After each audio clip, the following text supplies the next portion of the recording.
안녕하세요. 너무 잘하는 회사 생활의 박예나 농사 이승환 농사입니다. 박 농사님, 오늘은 저희 어떤 내용을 다뤄볼 거죠? 오늘은 회사 생에서 가장 중요한 퇴직금에 대해서 한번 알아보려고 합니다. 우리 퇴직금이 과연 얼마가 나오고 또 내가 받은 퇴직금이 과연 회사에서 정확히 계산해서 준 퇴직금인지 궁금할 때가 많은데요. 이런 궁금증을 조금 해결하기에 좀 도움이 되는 영상을 오늘 찍어볼까 합니다. 우선은 크게 두 가지를 말씀드릴 건데요. 첫 번째는 누가 퇴직금을 받을 수 있는지, 두 번째는 그럼 퇴직금은 어떻게 계산하는 것인지인데요. 첫 번째로 퇴직금은 누가 받을 수 있는지에 대해서 한번 말씀드려볼게요. 퇴직금을 받으려면 당연히 근로자야겠죠. 그러면 프리랜서나 개인 사업을 하시는 분들은 퇴직금 대상이 아닐까요? 네, 프리랜서 분들이나 개인 사업을 하시는 분들은 근로자가 아니기 때문에 당연히 퇴직금이 발생하지 않습니다. 그리고 이제 퇴직금을 받으시려면 일주 소정 근로 시간이 15시간 이상이셔야 합니다. 여기서 소정 근로 시간이란 어떤 것일까요? 네, 소정 근로 시간은 회사랑 나랑 근로계약을 할 때 근로계약서상에 몇 시부터 몇 시까지 일을 하겠다 이렇게 명시한 근로 시간을 의미합니다. 다음으로는 근속기간이 1년 이상이 되셔야 퇴직금을 받을 수 있습니다. 그러면 수습기간은 근속기간에 포함이 되나요? 수습기간도 회사에 소속되어서 근무를 하셨기 때문에 당연히 포함되어야 하는 기간입니다. 그래서 만약 내가 수습기간이 3개월이고 또 수습이 끝난 기간이 10개월이라고 한다면 이미 1년이 지났기 때문에 당연히 퇴직금은 발생한다고 볼 수 있습니다. 그러면 박 농사님, 보통 5인 미만 사업장 같은 경우에 적용이 안 되는 법 규정들이 조금 있잖아요. 퇴직금은 어떤가요? 퇴직금은 이 5인 이상인지 5인 미만인지에 대해서 적용을 받지 않습니다. 5인 미만 사업장이라 하더라도 당연히 퇴직금은 발생하게 됩니다. 네, 그러면 퇴직금을 계산하는 방법은 어떻게 될까요? 퇴직금을 산정하는 방법은 원칙적으로 평균임금을 기준으로 산정합니다. 네, 퇴직금은 근속기간 1년에 대해서 31분 이상의 평균임금을 지급하도록 하고 있습니다. 말이 너무 어렵습니다. 너무 어려워요. 여기서 평균임금이란 뭘까요? 평균임금은 퇴직하기 직전 3개월 동안 받은 임금 총액을 다 더해서 그 3개월 동안의 총 일수로 나눈 금액을 의미합니다. 조금 쉽게 한번 예를 들어볼게요. 제가 만약에 1월 1일에 입사해서 다음에 1월 1일에 퇴사한다고 볼게요.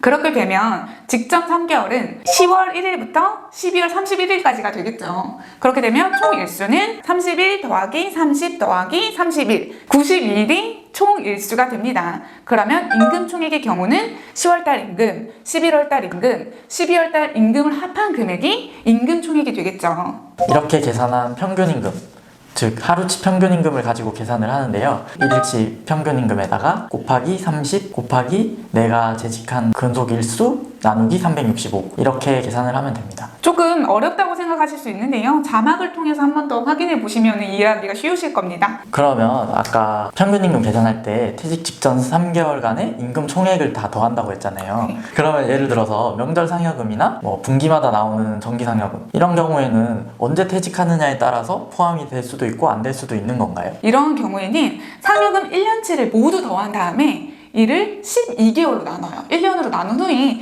이 중 3개월치를 포함시켜줍니다. 즉 제가 1년 동안 받은 상여금 총합 곱하기 12분의 3을 하시면 이 부분에 대해서는 평균임금에 포함되게 됩니다. 네, 그러면 연차 미사용수당도 저희가 받잖아요. 이런 부분도 혹시 포함이 될까요?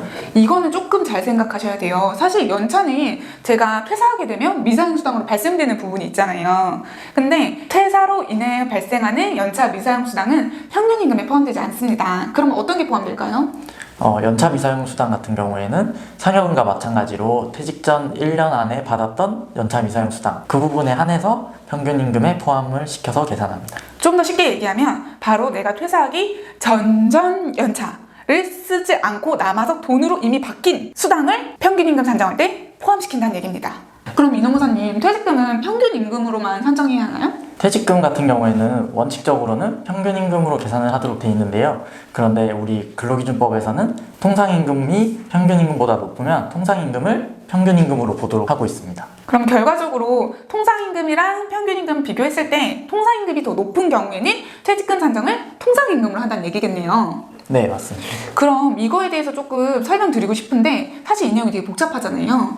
이 영상을 보시는 분들한테 조금 쉽게 설명드리고자 한다면 자신의 임금 구성 항목이 변동되는 인센티브가 많거나 뭐 연장 근로수당이 포함된 포괄 임금제이시라면 사실상 평균 임금이 높을 확률이 더 많죠. 많은 경우도 있을 수 있지만 그런데 만약에 내 임금 구성이 기본금 그리고 10대 정도로 고정적인 것만 있다. 별도의 가변적인 인센티브가 없다고 한다면 확률적으로 통상임금이 높을 확률이 큽니다. 네, 맞습니다.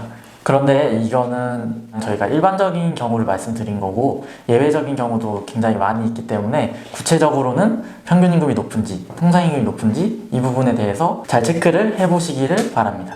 오늘은 이제 근로자분들한테 굉장히 중요한 퇴직금에 대해서 한번 알아봤는데요. 저희 영상이 여러분의 퇴직금에 조금이라도 도움이 되셨다면 좋아요, 구독, 알림 설정해주세요.